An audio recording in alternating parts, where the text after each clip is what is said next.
دوسرا حق جو ہے وہ قرآن کریم کی تلاوت کا ہے۔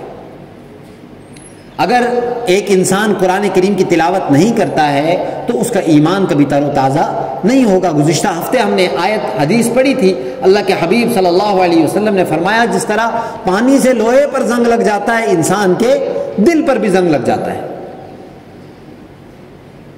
لہٰذا اگر انسان کو اپنے دل کا زنگ دور کرنا ہے، دو چیزیں ضروری ہیں، ایک کثرت ذکر الموت و تلاوت القرآن، قرآن کریم کی تلاوت اور موت کا کثرت کے ساتھ ذکر۔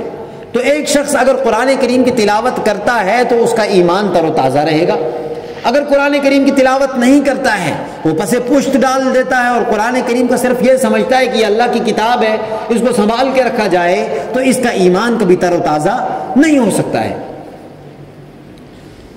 پھر جو شخص قرآن کریم کی تلاوت کرتا ہے وہ بھی یہ سمجھتا ہے کہ سال میں ایک بار پڑھ لیا یا زندگی میں ایک بار پڑھ لیا بس ہو گیا، قرآن کریم کا حق ادا ہو گیا۔ بہت سارے لوگ ملتے ہیں کہ بھائی قرآن کریم پڑھا ہے؟ ہاں پڑھا ہے۔ کب؟ کر لیا تھا بچپن میں ہی تو پورا کر لیا تھا، بس ہو گیا۔ اگر کوئی یہ سمجھتا ہے کہ صرف ایک بار قرآن کریم مکمل کرنے سے قرآن کریم کی تلاوت کا حق ادا ہو گیا تو یہ غلط آدمی ہے۔ آپ سوچیں سب سے زیادہ قرآن کریم کس کو سمجھ میں آیا ہوگا؟ اللہ کے حبیب صلی اللہ علیہ وسلم کو۔ آپ کے ایمان کا کوئی مقابلہ ہے؟ کوئی مقابلہ نہیں، لیکن اس کے باوجود اللہ کے حبیب صلی اللہ علیہ وسلم بار بار قرآن کریم کی تلاوت کرتے ہیں۔ اور کتنا تلاوت کرتے ہیں؟ قرآن کریم حکم دیتا ہے اتل ما اوحی الیک من الکتاب، تلاوت کیجئے اس چیز کو جو تمہارے لیے وحی کی شکل میں نازل کی گئی ہے۔ واتل ما اوحی الیک من ربک لا مبدل لکلماتی ولن تجد من دونہ ملتحدا۔ اللہ کے حبیب صلی اللہ علیہ وسلم کے اوپر مصائب آتے ہیں، آپ کے اوپر مشکلات آتی ہیں، آپ کو کیا حکم دیا جاتا ہے؟ آپ کو حکم دیا جاتا ہے کہ اللہ کی کتاب کی تلاوت کرے۔ ولن تجد من دونہ ملتحدا، اس لیے کہ اللہ کے علاوہ آپ کوئی پناہ کی جگہ پا نہیں سکتے ہیں۔ آپ کو مشکلات سے نکلنا ہے، آپ کو پریشانیوں سے نکلنا ہے، آپ کو اللہ کی کتاب کی تلاوت کرنی پڑے گی۔ چنانچہ اللہ کے حبیب صلی اللہ علیہ وسلم ابتدائی دور سے جب قرآن کریم نازل ہوتا ہے پوری رات آپ قرآن کریم کی تلاوت کرتے ہیں۔ یہ نہیں کہ ایک بار پورا کر لیا، ورنہ سب سے زیادہ حق تو اللہ کے حبیب صلی اللہ علیہ وسلم کا تھا کہ ایک بار پورا کر لیا بات ختم۔ لیکن آپ صلی اللہ علیہ وسلم کے لیے حکم ہوتا ہے یا ایھا المزمل قم اللیل الا قلیلا نصفہ او انقص منہ قلیلا او زد علیہ ورتل القرآن ترتیلا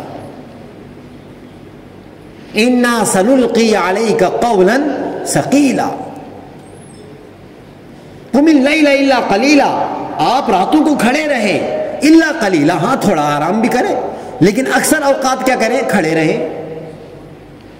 اور ورتل القرآن ترتیلا، اور قرآن کریم کو ٹھہر کر پڑھیں، اس کی تلاوت کریں۔ چنانچہ اللہ کے حبیب صلی اللہ علیہ وسلم، صحابہ کرام آپ کے ساتھ کھڑے ہوتے ہیں اور آپ صلی اللہ علیہ وسلم پوری رات قرآن کریم کی تلاوت میں گزار رہے ہیں۔ آپ صلی اللہ علیہ وسلم پوری رات اس حال میں گزار رہے ہیں کہ آپ کے سینے مبارک سے ہانڈی کے ابلنے کی طرح رونے کی آوازیں آ رہی ہیں۔ تو صرف ایک بار قرآن کریم کی تلاوت کرنا کافی نہیں ہے، انسان کا یہ معمول ہونا چاہیے کہ وہ قرآن کریم کی تلاوت کرتا رہے اور لگاتار کرتا رہے۔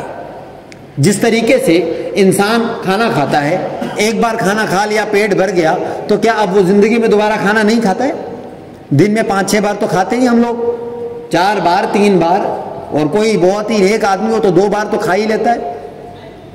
کیا ایسا ہوتا ہے کہ ہم نے ایک بار کھانا کھا لیا اور کہا بھائی چلو اس کی لذت پتہ چل گئی، اب اس کو کھانے کی ضرورت نہیں ہے، بند کر دو؟ جس طریقے سے انسان کا جسم جو ہے، اس کی غذا، انسان کا جسم کہاں سے بنا؟ مٹی سے بنا ہے، چنانچہ اس کی ساری غذا کا انتظام کہاں سے کیا گیا؟ مٹی سے۔ لہٰذا اس کے لیے ہر چیز مٹی سے پیدا ہوتی ہے اور یہ اس کا استعمال کرتا ہے اور اس کی جسم کی جو ہے وہ نشو و نما ہوتی رہتی ہے۔ اسی طریقے سے انسان کا جو روح ہے انسان کی، وہ امر ربی ہے۔ یسألونک عن الروح، وہ آپ سے پوچھتے ہیں روح کے بارے میں، آپ فرما دیجئے وہ امر ربی، کہ وہ کیا ہے؟ میرے رب کا حکم ہے۔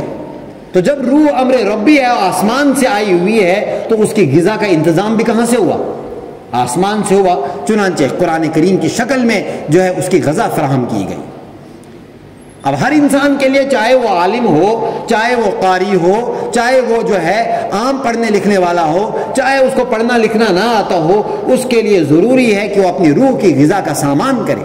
اس کے لیے ضروری ہے کہ وہ اپنی روح کو جو ہے غذا پہنچائے، ورنہ ایک وقت آئے گا کہ اس کی روح اور اس کا ضمیر مر جائے گا، اس کی روح مغلوب ہو جائے گی، اس کی روح پر اور اس کے دل پر تالے لگ جائیں گے، زنگ لگ جائے گا.